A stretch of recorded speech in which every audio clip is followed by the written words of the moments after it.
Management consultants have learned to sell all sorts of weird projects to their clients. Some of them were born out of the need of the customer. Others were developed internally by the consulting firms. Consulting projects differ drastically, and I will try to shed some light on the main types of projects you can come across.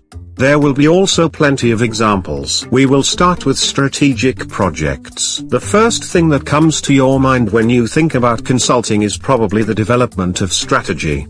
Not surprisingly, strategic projects are an important source of revenue for consulting firms. However, hardly any firm needs a full strategy for the whole company. Nowadays, you would rather develop partial strategies, address certain specific areas. Let's look at typical strategic projects that you may be asked to do. First of all, you may be asked to develop the strategy for a specific area like supply chain, production, sourcing, or sales. In this type of project, you have the general strategy of the firm already defined, you have some goals, capabilities, and you have to suggest to the customer what would be the best way to organize a certain area. Should he do it on his own or delegate it to third party? Should there be one model for everything, or he should rather use a mixed model? How many facilities, warehouses, production sites, stores, etc., he should have and where? As you can see, those projects require a lot of detailed answers, and they are data-driven. In the second type of project, you will be developing a strategy of entering a new market, category of products, or customer segment. In those projects, you use as the starting point what your clients already do, and you try to adjust his strategy to the new situation. In some cases, you may have to advise him to do something totally new, as adjustments will not suffice. Quite often you also have to start even earlier and help him select which markets, categories of products, and customer segments he should consider. You also have to estimate in such projects what is the potential benefit as well as connected costs. Your end product here is a thick slide deck, and plenty of models, rankings in Excel. From time to time, you will also have to define a transformation strategy. In some cases, the company is deep in shit, lagging behind the best practices on the market. In those cases, they call management consultants to help them decide what they should do to catch up with the main players. A great example of such projects in recent years was building online presence, especially e-commerce, digitalization, AI. Previously we had outsourcing, centralization, decentralization, shared service centers. As you can see, this is always a great source of new ideas because constantly something is changing. Now let's move to performance improvement projects. Management consultants may have started with strategic projects, but more money is actually generated by performance improvements projects. In this sort of project, you don't have to come up with new ideas, enter new markets. You simply have to make the life of your customer easier. You help the customer save money, generate higher profits, generate more cash, or reduce his need for assets. Let's look at examples of such projects. First of all, you may be asked to find improvement in operations. The main idea is to reduce costs, increase the speed and quality of the operations, and reduce the inventory used by operations. Those projects require you to identify potential savings in operations.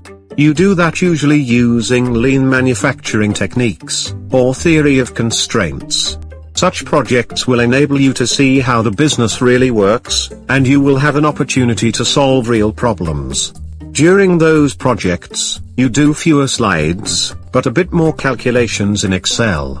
On top of that, you create a lot of tools in Excel that should support operations, for example production plans. Another type of performance improvement projects are cost reduction projects. In those projects, you concentrate on finding savings by cutting costs.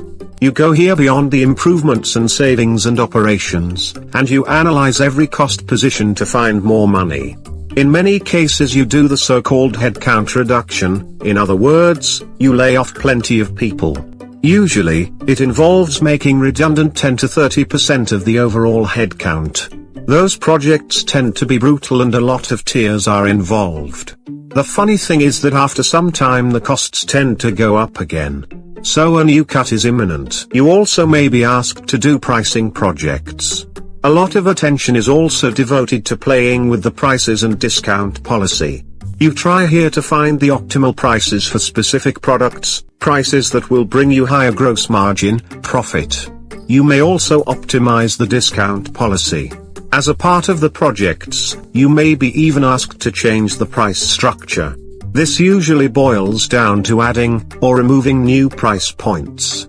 Pricing as an area is so big and lucrative that a lot of companies concentrate only on this area. Sometimes you will also have the opportunity to do value chain improvements projects. In the case of complicated big firms with intricate value chains, you may also go beyond the firm and look for improvements in their overall supply chain. The main rationale for such projects is to help your partners be more efficient and share the savings. On many projects, you will also be asked to improve the efficiency of teams. It may be sales team, R&D team, and technical support team. Those projects make sense to be done for groups of people that are expensive, big, or are a bottleneck for future growth.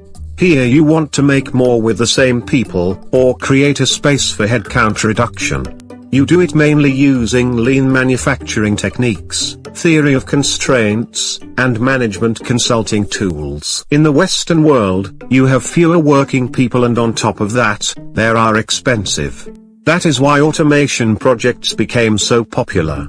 The aim is very simple: get rid of people.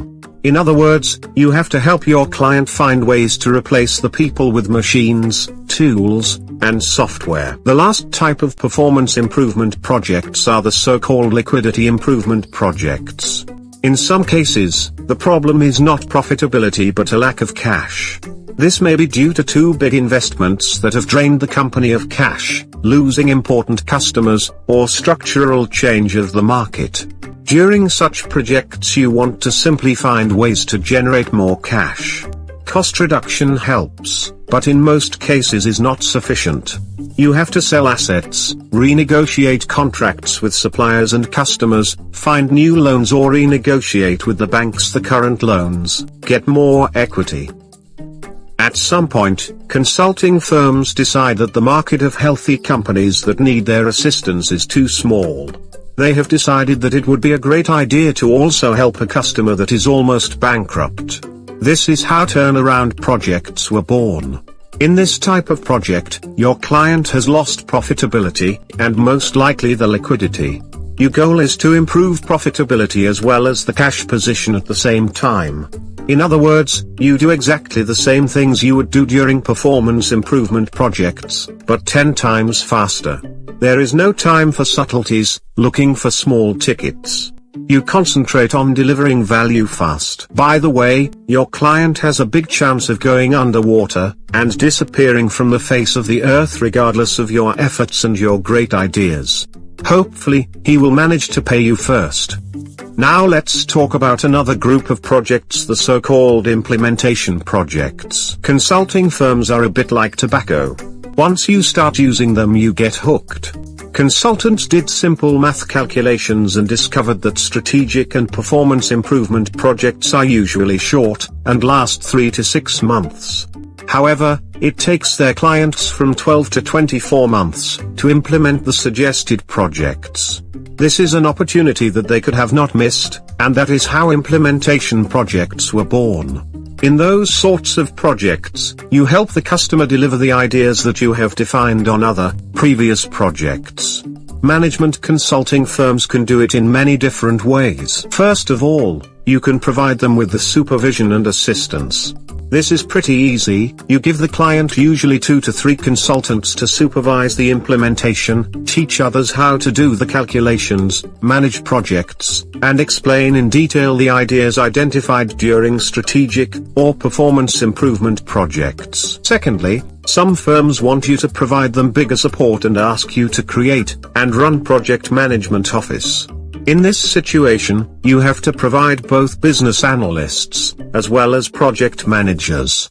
This is usually done for big strategic projects like entering new big markets, turnaround, moving production to a new country. Finally, in certain situations, assistance and supervision are not enough. You have to take responsibility for the execution, and you have to provide the CEO, COO, strategy director, or another senior person to make the difference. This solution is usually temporary. The interim manager stays for 6 to 24 months to change the way in which the firm is run. After that, the firm hires the person that will be responsible for running a specific area. At the end of the 20th century, we had a huge wave of mergers and acquisitions that created a lot of work for management consultants. If you are buying a company for $2 billion, you have no problems with spending a few million to make sure that the company you buy is not worthless. Management consultants succeeded in creating a plethora of products to meet the needs of their customers. The first type of projects are around defining the merger and acquisition strategy. You start by helping the firm define what companies they will buy and why. You usually do it via rankings and case-by-case analysis, based on the criteria defined by the customers. This means that you have to gather a lot of data on potential targets. Quite often you compare the merger and acquisition option with the organic growth. You have to check what would make more sense, what would create more value. Once you have the target identified, you have to check whether it is a good enough company to be bought. The process of checking the value of the firm is called due diligence. Management consulting firms usually perform commercial due diligence and operational due diligence. The buyer also has to do legal and financial due diligence, but this is usually done by an auditing firm. Check our video on due diligence for more details. For some buyers, you also have to create a value creation plan. In other words, define how the buyer will increase the value of the firm after the transaction is finished. This sort of project is a mix of strategic and performance improvement projects. Finally, big fat corporations may also require your help after the transaction. If they want to somehow integrate the firm they have bought into their corporation, they will have to do a lot of changes fast. Usually, they lack the team for that, especially if the mergers and acquisition is not something that they do often. The first part of post-integration projects resembles strategic projects that we have discussed. During the second part of post-integration projects, you mainly have to supervise others, and make sure that they deliver what they were supposed to do. It will be a long and difficult project. Afterward, take even longer holidays to rest from the constant pressure. That's in short about consulting projects. I hope you enjoyed the summary, and as always I recommend trying out our online courses that will help you become a great management consultant. They have been taken by more than 100,000 students, including people working in McKinsey, EY, Walmart, Alvarez & Marsal, PwC, Deloitte, Dell, Adidas, Naspers, Walgreens and many others. Make also sure to subscribe to our YouTube channel, and hit the like button for the YouTube algorithm.